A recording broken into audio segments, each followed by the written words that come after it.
Standing up in McKinney. This is According to Callus, episode 668. Coming to you on the 12th of July, the year of our Lord, 2024. Just so you know, I'll be unavailable next week. I'm going to try and put up a couple of throwback episodes to get you through the week next week, just in case you miss me. All right, so today's episode, I think we're just going to go with Love It. Unless I come up with a significantly better answer while I'm working on recording this, that's what we're going to go with. And as always, before we get into the meat of the program, let me remind you the best thing you can do to help me grow the show and be heard and as a result, help you guys, right? Help us all, is to like, share, and subscribe to this program. Follow me on your podcatcher of your choice. Join me on the social media that you prefer.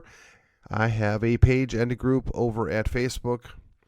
I'm a pro at Gab. I drop in at MeWe, and for now, you can still find my program on YouTube. Not all the episodes, mind you, but most of them. With that, we're going to do this as a two-part episode, I think. Part one, we're going to talk about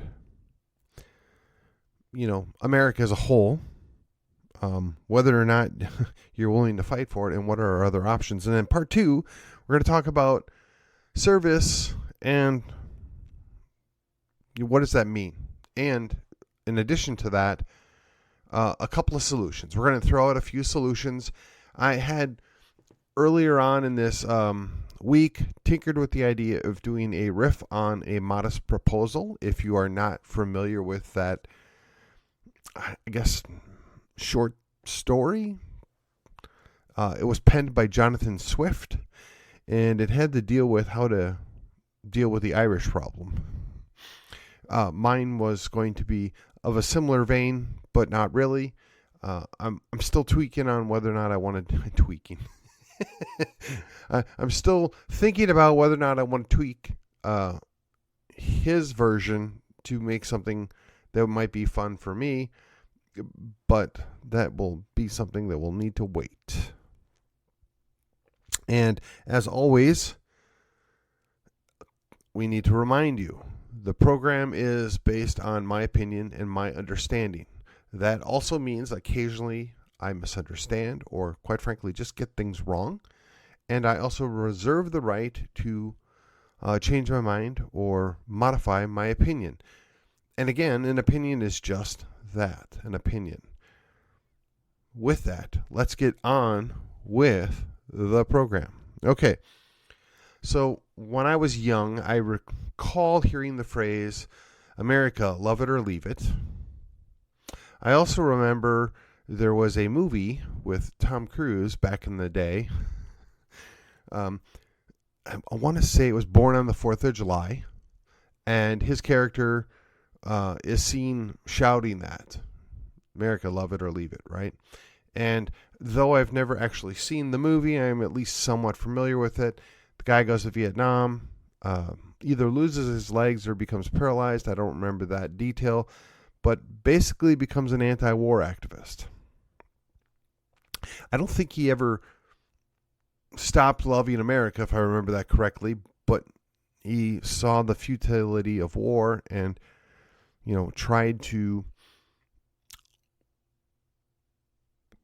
cause people to question, why are we at war? And if I recall correctly, it was based on a true story.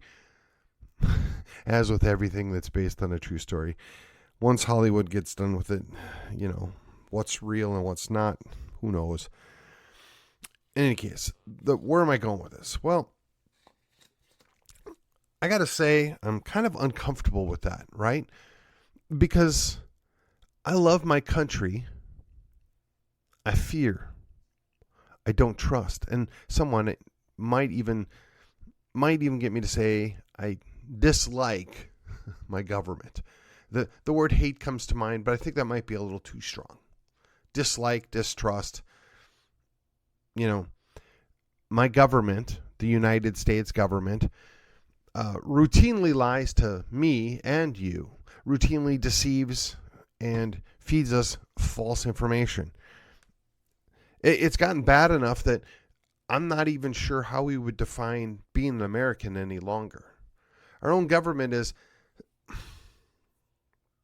seemingly working to destroy the country of which it calls home. And there's various things that you can see, some very real, some perhaps imagined, but the evidence is right there before us. And before you say we shouldn't believe our lying eyes, before you say you should reject that, before you say that, oh, that's conspiracy theory fodder, that can all be true, but it doesn't disprove what we're seeing. We'll look at the fact that they dismiss the idea of a replacement theory, right? They reject that. They say it doesn't exist. They call it conspiracy theory, yet they're actively doing that very thing. And I heard somebody else mention that they're essentially setting up Ukraine for the same problem, right? Well, we're just going to end up getting a massive quantity of Ukrainians killed by Russians, and when the Russians actually win, that's okay. We're just going to flood Ukraine with a bunch of other people that are not in fact Ukrainian, and we'll create a new Ukraine, what's left of it. Now, I got to ask, are they going to be at least Slavic? I doubt that. Something tells me that it'll be flooded with a European Muslim. Just my thought. I could be wrong. It's interesting because I have a friend that told me a joke of, what do you call a Catholic Ukrainian? A Pole. I mean, I find it humorous. Basically, the only difference between the Ukrainians and the Poles are their faith of choice. And I find in light of, there was a Lithuanian-Polish Commonwealth, a few hundred years ago. In light of that, it's quite interesting. So we look at what's going on in the world today, and they have muddled the idea of what it is to be an American. They have muddled the idea of what is America, and they have so clamped down on the thought process. And quite frankly, you can't trust the news. You can't trust social media. You can't trust anything. Basically, anything that is electronic is not trustworthy. And I say that as I'm recording this on an electronic device to spread around the internet with other electronic devices. Fair enough. But I've always said you shouldn't trust me. You shouldn't take anything I say at face value. You should always do your own research. You should always confirm what I say and determine whether or not that conflicts or confirms reality. And it's bad enough now that you could legitimately question reality in certain instances here. Or at least question it, right? So I look at these United States. I look at the country, America. I reject, quite frankly, the government that holds America together. And there's a number of people I know, and I got to be honest, I think quite highly, and I secretly hope they're right. But they believe that the Trump's going to get back in there, and things are going to get fixed. They're magically going to resume the republic. Now, again, as I said, I secretly hope they're right. I don't hold that faith. I don't think that's ever going to happen. But it doesn't mean you don't try. It doesn't mean that you don't leave it all on the field. It doesn't mean that we don't fight to get back which was taken away from us. It is possible to redeem. It is possible to take back. The conceptually, that's what Nehemiah is about that I've been reading through, right? The Hebrews or the Israelites are taking back Judea and Jerusalem. They're rebuilding the walls. They're repenting. They're coming back. They're making a covenant with their God, our God, if you will. I wonder if that's still available. Is that even an option any longer for these United States? It's to the point now where we can't even get our elected officials to say that it's wrong to kill babies. That they want to protect an abortion bill. And I expect that out of Democrats. I expect that out of weak knee people. And quite frankly, I acknowledge there are a whole lot of moderates that would buy into that. But somebody that claims to be conservative, somebody that claims to be Christian, ought to have a higher standard. Now, I can sit down with a straight face and say, yeah, just because you took something that potentially killed your baby, or at least prevented it from implanting, I don't want to go to the trouble to arrest you and throw you in prison. I don't think that's going to have a net positive outcome. But on the flip side, I don't think we should celebrate and pretend it's A-okay. I don't think we should pat you on the back. I don't think we should do anything of the sort. I don't know what the proper solution is, but I know what we're doing now is not a good idea. And likewise, I look at the way that, and again, I'm riffing a little bit off of what I heard on a couple of different episodes of different shows I've listened to this week. And the idea that we keep placating, and when I say we, let me back up a second. I don't expect this from government. In fact, I'm not even certain that I think government's the correct vector for this to come from, the correct application.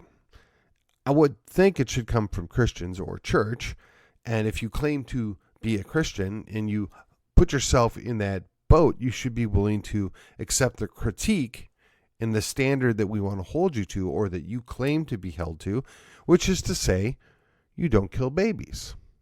Likewise, the whole thing where, I, as a civil libertarian, can say, you know what, two dudes want to go play house. All right, that's between you and them, and you'll answer to God later. But on the flip side, I don't think you should be able to then turn around and mandate that my church is supposed to be okay with that my Christian faith should cave and just pretend it's A-okay and there's not a problem there. But apparently, a lot of churches, a lot of intra-faith organizations are just giving up. They're not even willing to fight that battle any longer. Now, again, to be clear, I believe you can have a Christian organization say, yeah, we're not going to go with that. But the government, right, the civil government can be a separate entity and say, we're just not going to get involved in this situation. In fact, I have had multiple times, and I know I've mentioned this in the past, the idea that government can arrange for civil unions with anybody. But the reality is marriage should have never, ever been put in the hands of government in the first place. And we made a mistake when we allowed that. And now that we allowed that, we ought to be taking it back. We ought to be separating that out. If you want to have a union blessed by the government, by all means, go ahead and do so. But if you believe that marriage is a faith sacrament, then you ought to be able to do that apart from government. See, and there's a distinction here, right? And I think this gets lost on a lot of people. They think that government's going to fix the problems, but what they seem to fail to remember is government created most of those problems. That the very fact that they took religious issues to the government, the very fact that they took interpersonal issues to the government, that wasn't the sphere of authority. That wasn't an ideal situation. Now, I will freely admit there are times where you have no other option. You have to go before a civil authority and get a solution. And that's where the civil authority needs to be able to say, okay, regardless of what my personal feelings are, regardless of what I think about this issue, this is what the law is. This is what the intent is. This is what the contract says. This is the standard that you guys are being held to. They need to be able to separate that. And that's tough. I mean, we looked at what's happened with the Supreme Court the last few weeks. I would say the vast majority of the decisions or the opinions that they've issued are appropriate and well in line with what the Constitution is, what the understanding is of people that have been at this far longer than I. And yes, I will freely admit they're splitting the hairs and maybe they're navigating things a little bit so that they don't have to take a hard stance, but just doing away with this whole Chevron deference thing is huge. Again, the government put itself in a position of being the arbitrator and the power to decide all these various things that it really never was decided or designed to do, and we never really decided to give that power to it. It took it for itself. So what does that mean? Well, that means we have an America that no longer sees itself as a limited government republic. It sees itself as an empire, whether or not it wants to acknowledge that or admit that to us, we the people. But these United States never really signed up to be a perpetual union. We never really signed up to be ruled from afar. We never really signed up as states to subjugate ourselves to a few chosen people in D.C. But that's where we're at right now. And the question is how do we get past that? What do we do with this? What are our other options? Well, this makes people uncomfortable when you talk about other options, right? But let me ask you, do you want to be ruled by California and New York? Do you want to let the people in Chicago dictate terms on how we live our lives in Florida, Alabama, Texas, Montana? I'm not enthusiastic about that. But that's what we're doing. And when we have this mass migration going on, and of course, the governor here has shipped those migrants, right, the replacement people, if you will, to Democrat strongholds where they will deem them citizens or deem them voters and reorg things to perhaps in as soon as 6 years, there's never going to be any going back. Now, Brian McClanahan's been talking about this week the idea where America has made itself Rome, that we're going to go down the path that Rome went down. We're going to spend a little bit of time about that, discussing that when we get into part 2. His answer, and I will echo it, I feel strongly that that's the right answer, is decentralization. The smallest opportunity that can function is the strongest option. Perhaps the state of Texas is too big, but I'm fairly confident that, if, Florida, Alabama, Mississippi decided to go their own way, I guess Georgia would have to come along for the ride. Those 4 states could lump together and maybe pick up South Carolina, and they could form their own little union, and they could support themselves and make that work, reforming half of the Confederacy, essentially.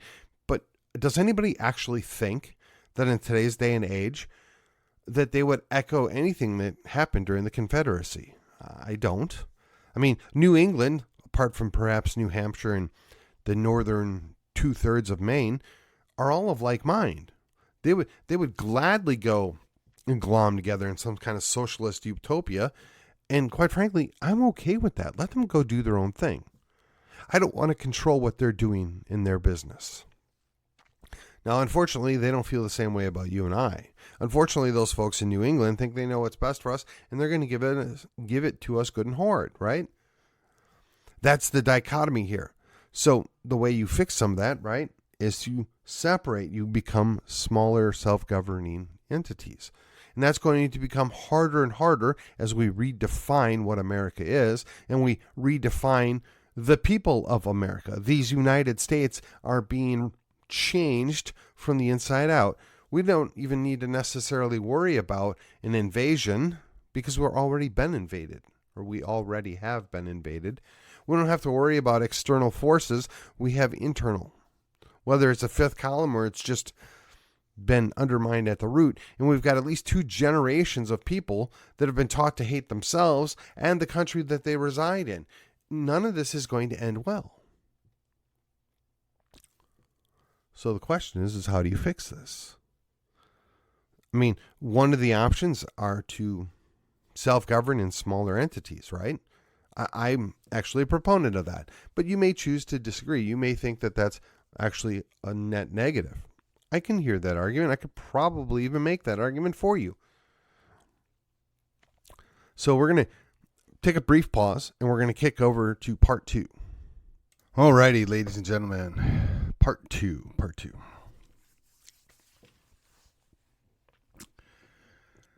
So Brian McClanahan was talking about the idea of a late-stage Roman Empire. and they essentially Germanized their army. There were not enough Romans left that were willing to serve in the military to form the backbone of the military of the Roman legions. Keep it in mind, they had been bringing in and training the barbarians, the Germans, for quite some time. And now they had whole legions that were essentially run and or staffed or fulfilled by Germanic people, barbarians. Now, they thought that was a good idea, apparently. History shows us that it didn't work out too well for them. Not long term. So, what does that mean to us? I mean, where are we at right now? Because history may not necessarily directly repeat, but it certainly rhymes and has a rhythm.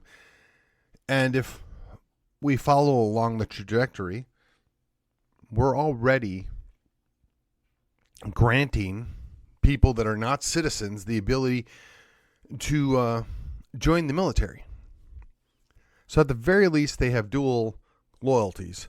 Now, setting aside the idea that we already have a great number of our representatives that have dual citizenship with a specific country that is not the United States. And while you can argue that that isn't completely detrimental and it's not even on the same continent, so it's not a big threat. And I would say to you, anybody that is a leader of a country should be all in for their country. Anybody that is serving the country that they reside in should be all in for that country. I'm not certain on what thought process you're going to see a good positive outcome. And then they also mentioned the idea that the city of Seattle is so short-staffed for police that they're going to essentially give it over to DACA people, which, by the way, are illegal aliens that were given special blessing by Barack to stay. So they, again, at the very least, they have a dual loyalty here, right? So I'm not sure how that's going to end. And honestly, if Seattle wants to do that, I'm not too worried about it. But they're apparently going to arm people that aren't even citizens. Meanwhile, they're wrapping up and disarming citizens in the state of Washington. So it just, again, clown world, upside down kind of nonsense. But this is where we're at. What are you going to do? Well, might I this is not the modest proposal riff that I was thinking about doing, but this is a secondary way to look at this. Now, you may recall I talked about a conversation I had with one of my college professors, whereupon he was extolling the benefits of a draft. Now, I remarked that that was involuntary servitude and that I didn't think that, Democrats were down with that. Or at least conceptually, liberals, right, old school liberals, were opposed to making people do things against their will. Now, the National Defense Authorization Act, the NDAA, latest version, basically reinstitutes a national registry for the draft. And apparently there's a version that's going to lump women in with that as well. Now, I have mixed feelings, to say the least, about that. But I do find it interesting that the very same people that want to tell us they're not sure if a man is a woman or a woman is a man, and that women are completely equal to men, are the ones that are pushing for this. And it's the conservatives, we'll call them the Christians, the people that actually hold up women as being a separate entity or a separate sex, something to be admired, something to be put on a pedestal, something to protect, right? We're the bad guys. And maybe the language isn't exactly clear or perfect in that, but, again, the idea is there's a certain amount of importance that women have to society, and if you're going to throw them into war or into battle or service, are we really doing them and the next generation any favors? Now, look, I realize that maybe there's 1% of women out there that are, I don't know, wanting to do this and are capable of doing this. And I'd be hard pressed to say no, especially in a national emergency. But we're not Israel, right? We don't have to worry about the fact that we're outnumbered 10-1 and surrounded on, three sides, and that some crazy people want to just, wipe us out from existence. We're not. In fact, we're the guys that back them up, that they don't really have near the worries about that they might otherwise have. So we should be protecting our women and children. That was something that Western society always held up. That was something that Christianity brought about. So again, what are we supposed to do? We're set in a situation where the military can't meet its requirements. They can't staff up, and apparently the police as well. Now, our society's changed. We no longer, well, when I say we, I mean our cultural leaders no longer hold any esteem of those necessary functions of society. Indeed, there is a large swath of the young people that feel it's both beneath them and repugnant to go serve in the military or in law enforcement. And I guess to a certain extent, I can understand why they would have that mindset. I don't agree with them. Let's be clear on that. But I can understand where they would have it, particularly with the way they've been programmed since they were children. And a good number of them did go through the summer of love of 2020, so they certainly got programmed, right? They're predisposed to assume the worst of that which is white and male and Christian and straight. So where are we at right now? Why in the world would anybody that, I don't know, is a white Christian male heterosexual want to go sign up to do something like that? I mean, Brian McClanahan asks the question, what is in it for them? Why would they do this? There's really no career, no future for them if they go in and do this. There's no, where at some point, at least if you were poor, there was an advantage to this, but they've taken that away now too. Indeed, our military seems to bask in the idea that they celebrate perversions, and they've inverted things that, quite frankly, would have never ever been tolerated as probably as recently as 10 years ago. But here we are. Here we are. How are they going to be able to protect our country, protect these United States? How are they going to bring up a level of good men, which they don't even know what men are anymore? So what do we do? So this leads me back to the question.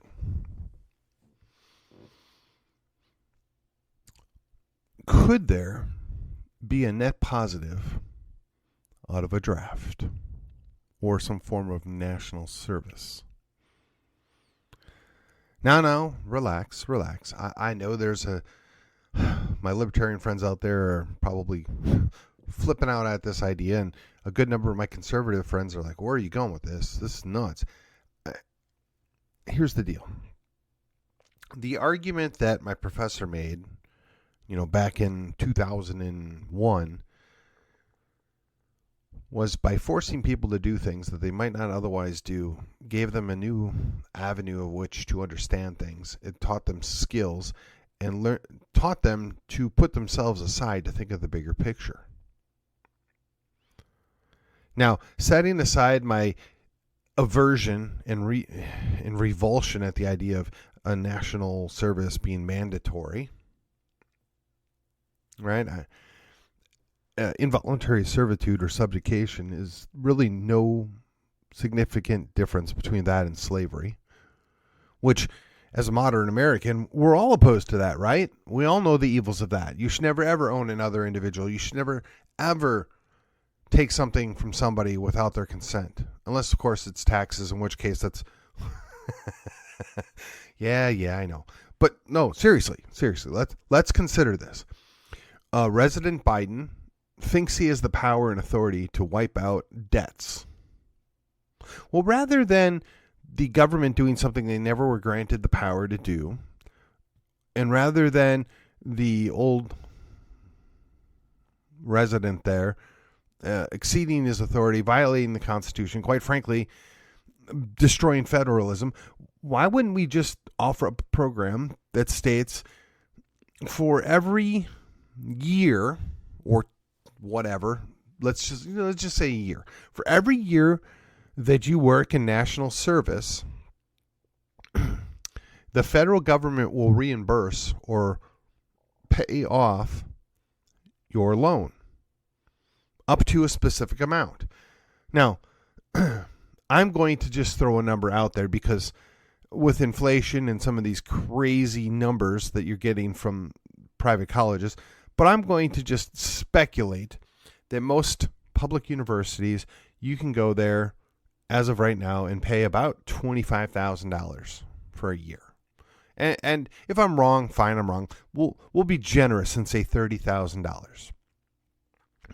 So if you're a college graduate and you got a degree in bitterness studies and you're completely unemployable and you quite frankly can't figure much of anything out, but you are being crushed by a debt load, which honestly, $120,000 or even $100,000 worth of debt after graduating college because you were sold the promise that you were going to get a good job is demoralizing. But if we went with a national service option, right? Kind of like what they do with, if you want to teach in Dallas, we'll forgive some of your student loans or we'll pay off some of the student loans. Okay, I can see that. So if we had a national, or even because let's be honest, I hate anything at a national level. I mean, but they're the ones that are trying to forgive the debt. So I guess we'll stick with this model for the moment. So the national government says, rather than just quote unquote forgiving your loans, which they don't have the power or authority or the money to do, but rather than doing that, we're going to create a national service program. And we're going to expect you to work a 40-hour work week. And we're going to also provide you food and lodging. And at the end of the year, you will have paid off successfully $30,000 worth of your debt. Now, you're not going to have any money in your pocket, but you're going to learn skills. You're going to have a place to stay, and you're going to be able to eat. So all your primary needs will be met, just like as if you were in the military, right? When you're in the military, you get paid, but realistically, $800 a month, even in 1990, was not a significant amount of money. And I had the GI Bill available, so there is that. So and essentially what you're doing is you're earning money that's immediately going to pay off your debt. And some of you are probably wondering, well, isn't this basically an indentured servant? Well, yeah, as a matter of fact, it probably is. But if you're paying off $30,000 a year worth of debt and you get your basic needs met, meaning that you get a place to sleep and they feed you, and you're learning job skills, and quite frankly, a lot of college graduates don't even actually have job skills, it seems to me that there's a whole lot to be gained from this. Give me just a second and I will tease that out. So yes, I mean, this is kind of a rebirth of the Civilian Conservation Corps. Now, I will say this. Back in the 30s when they did this, people actually knew how to use hand tools and they could do work and they weren't afraid of getting dirty. And quite frankly, they were probably far more capable. But again, this is an option, right? I mean, if you've got crushing debt and no discernible job skills, I mean, this would be an attractive option. I mean, let's even go one step further, right? So in theory, you own money, or you owe that money to the state that you live in or the college that you went to. Perhaps the revised Civilian Conservation Corps could do work around the college, could build new things or repair things. Road crews maybe, right? I mean, yeah, I know we're kind of getting in some sketchy gray stuff here, but track with me for a minute. I've been to San Antonio a few times. The entirety of the Riverwalk was pretty much done by Civilian Conservation Corps. I could see a world where, we got a whole lot of millennials out there that don't have any direction in life, that have $100,000 worth of school debt, or maybe it's only $60,000. They can go give up 2 years of their lives to pay that debt off and be taken care of. and actually learn some job skills and learn how to do certain things. I mean, there's going to be opportunities there. Now, look, I know what you're saying. Hey, Callus, I thought you're supposed to be against government. I thought you don't want more government. Yeah, you're right. I absolutely don't. But we've got a whole bunch of people that we've set up for failure as a society, and we basically created people that aren't capable of taking care of themselves. And if I can fix that by growing government by 2%, meanwhile, keep in mind, the Chevron deference was shot down. So there's a whole lot of administrative stuff that needs to go away and will go away because it no longer carries the weight of law. So we're going to get a little balance there, maybe. So, and then, again, assuming that this is a plausible idea, I would like it even better if, I don't know, the state of Texas says, well, we've got 20,000 people in the state of Texas, and making up a number, don't really know, don't really care. And the majority of them graduated from state colleges, and they owe whoever, anywhere from the neighborhood of $60,000 to $120,000 for their college. And they're not able to get a real job to pay that off. We'll offer them this opportunity. You can serve in the Texas State Guard. You can serve on a riverine rescue team. You can serve on the Corps of Engineers. You could, well, actually, I guess that's military. So, but you could create other things like this, certainly at the state level. So rather than these people basically being stuck with no way forward, no way out, they can commit the 3 or 4 years of what is going to be hard work, what is going to be training, what is going to be something that's outside of their comfort zone, would perhaps set them up for a better life than what they are currently right now. And really, I don't think that we have a dearth of people that can't work. I don't think we have a whole lot of people that are unemployable. We have a whole lot of people that don't have to do anything because they're living off of either their parents, their friends, their extended family, or quite frankly, government. So, we had this welfare to workfare, right? Program that went out in the 90s. And it was used to target people that were getting money for nothing and saying that you need to be doing certain things in order to get this money. Well, in my mind, this is, we've already given you this money. You're not doing anything for whatever reason. Now we're going to give you an opportunity to pay that off. Now, I'm not comfortable with Texas A&M already, saying, well, you owe us $90,000, Mr. Jones, and we're going to put you to work doing, yard work. But I could see a world where that might be functional, right? If you owe an extensive amount of money and you need to pay it off, I'm going to just guess, boy, I'm saying that a lot.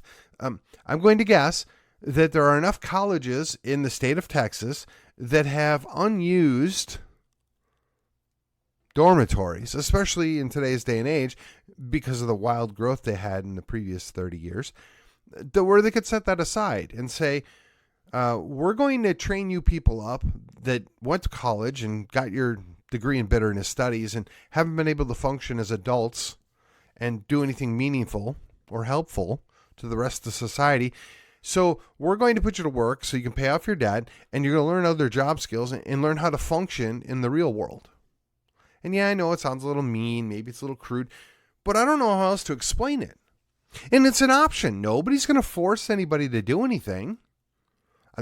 I certainly would not be okay with that. I'm not on board with forcing anybody to do anything, but it certainly is an opportunity, right? Let's think about it this way. Boy, I did that word again. We have all sorts of things that could be done to improve the state of Texas. We lack manpower. We lack a willingness to invest because we would have to pay a lot of money to people in order to do that. But we've got a whole lot of people that went to college and aren't capable of finding work to utilize whatever it is they studied, and their only option is continue on in school so they could postpone their debt or take a I shouldn't say that. Take a low-end job that doesn't really offer them a way out, because while they're in that low end job, they're still going to have to pay for rent, pay for their utilities, pay for food. This is, we're going to give you a place to live. We're going to feed you. And, oh, by the way, you're going to get $30,000 worth of school debt or whatever paid off per year. And you're going to learn new job skills, and you're going to be able to do these things. I mean, I'm just guessing. I know we have, machines that can do a lot of this stuff, but there's also, you're going to need people that learn how to be technicians for different machines. You're going to have to train people up to do certain kinds of maintenances. But we have large sections of East Texas and even the near West Texas that are largely vacant. And if we could get these people out there doing different things to the land, right? That's something else the Civilian Conservation Corps did back in the day. Think about how we can improve it. We could maybe bring back some of the fertility. Maybe we could recreate a different expression of, how do I want to put it? The current ecological balance, right?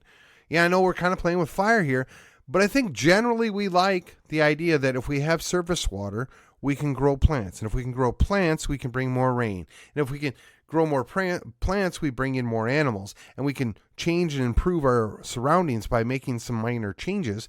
And guess what? It's now training these folks up in useful skills, and they learn to be a little bit more self-sufficient. Wow.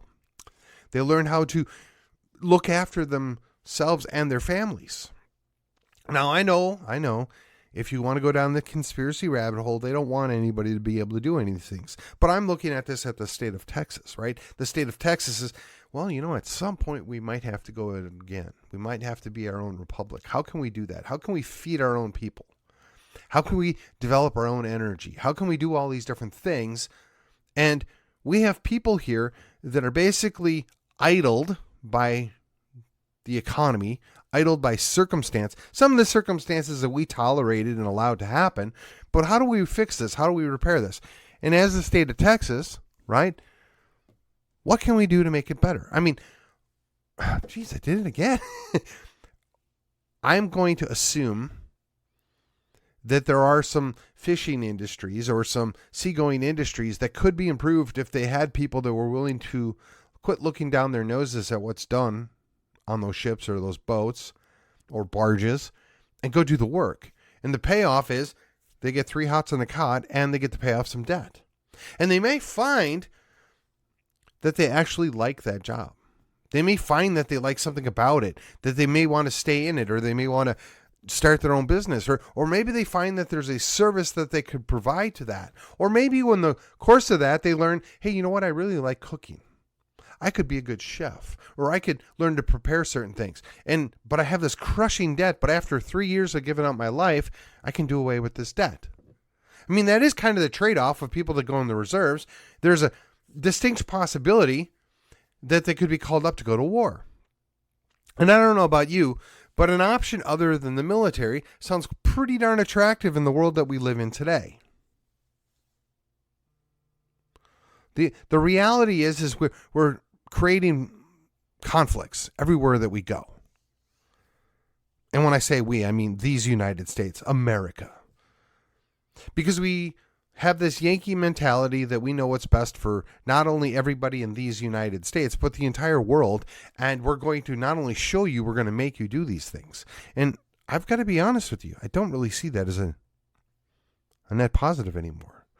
So if we're going to go to the trouble of doing that, I would much rather we look in.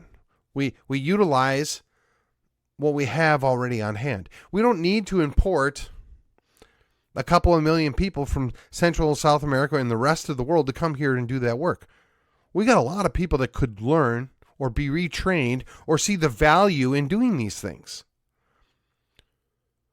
Now, I know that there's a whole generation out there that was taught if you have to get your hands dirty, the work's beneath you. We've got 2 generations that thinks that if you have to do anything manually labored, that's beneath you. But that's not true. That's simply not true. The reality is there's a certain percentage that will move up and get beyond that. The reality is that you time out on some of these things, right? If you do that for 15 or 20 years or 30 years, at a certain point, your supervisor or you're going to move up or you're going to start your own thing. But you're never going to know if you don't learn these things, if you don't invest in these things. And we did 2 generations at least of young people. I say they're young, most of them aren't anymore. But the millennials and certainly the Zoomers were sold a false bill of goods. I mean, look, Gen X, we kind of knew going in, yeah, we're going to have to do this, but yeah, they're lying to us. We're never, ever going to see what they say. A lot of us went in with that attitude, but the millennials didn't know any better. The Zoomers don't know any better. Or I guess, is it the Y? I don't know, whatever. Those people were set up for failure. And we coddled them and we tolerated their whatever it is. I mean, none of that would have been tolerated by my parents or my grandparents. That would have smacked me down in a heartbeat. I mean, look, I'm talking figuratively here, and certainly as a generation. Those of you that are Gen X know exactly what I'm talking about. Get out of the house. Come back when the streetlights come on, right? You want water? Yeah, the hose bib's outside. Go get some. That's all gone now. The bubbled wrap children are now the young adults and not so young adults anymore, and they're in trouble. And we allowed this. We got to offer them a way out. Now, it's true, a majority probably won't take it. But if we don't at least offer the opportunity, if we don't open up their minds to the possibility that maybe they need to try something different, we'll never know. And for those of you following along know, as a Texas guy, I see everything I do in under the lens of how does this benefit a Republic of Texas? Does what I just described in the last 10 minutes or so sound like it might be a net positive for a Republic of Texas? Train people up to do state guard business, train people up to do rescue business, train people up to animal husbandry or reclaim climately, let's say, ecosystems, right? To get involved in the seafaring business. Does any of that sound like it might be good for Texas? I mean, and I'm going to assume the energy industry will rebound on its own because we would be separated from the nonsense coming out of D.C. And there's a lot of people that like the money that could be made on an oil rig or whatever else.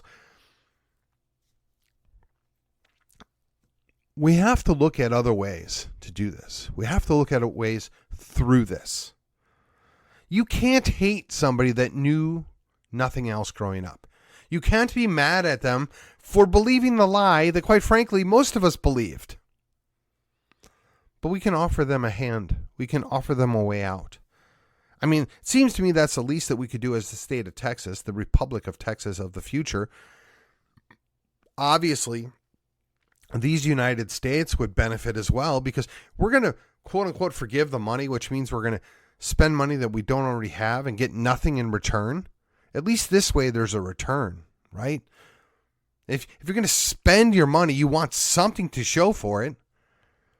I mean, Sleepy Creepy Joe had no business, but he did it anyway, quote unquote, forgiving loans. But it would have been nice to get something back for that. I mean, even if 5% of college graduates that are drowning in debt were to say to themselves, man, I really don't have any good skills here. Maybe I can go join the Air Force. I can sit in an air-conditioned room and play with a joystick all day. Just for you, Patrick.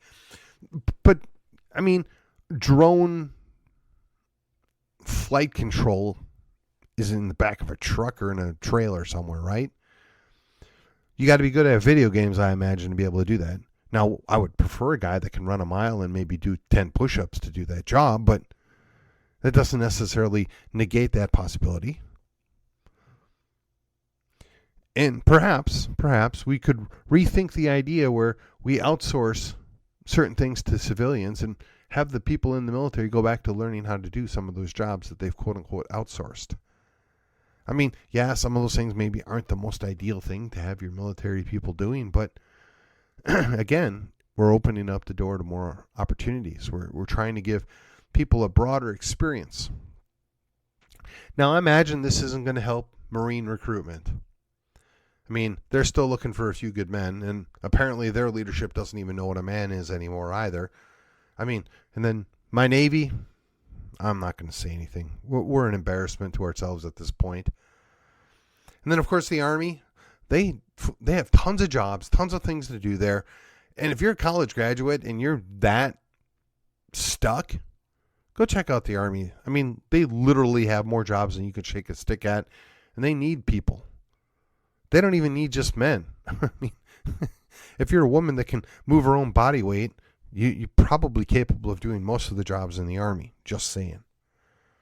And I don't mean that to be derogatory. I mean, legitimately. They'll get you ready. They'll get you fit. You can do what you need to do. If you're under the age of 30 and you're drowning in debt, why wouldn't you check it out? I mean, a lot of these things will even give you, or a lot of branches will even give you a signing bonus to pay off that school debt. They'll train you up in a job skill. I mean, there are opportunities here, but you just have to think outside the box. You have to want to do something. We've got to send these people out, make them go to work. And with that, this has been According to Callus, and I will see you on the other side.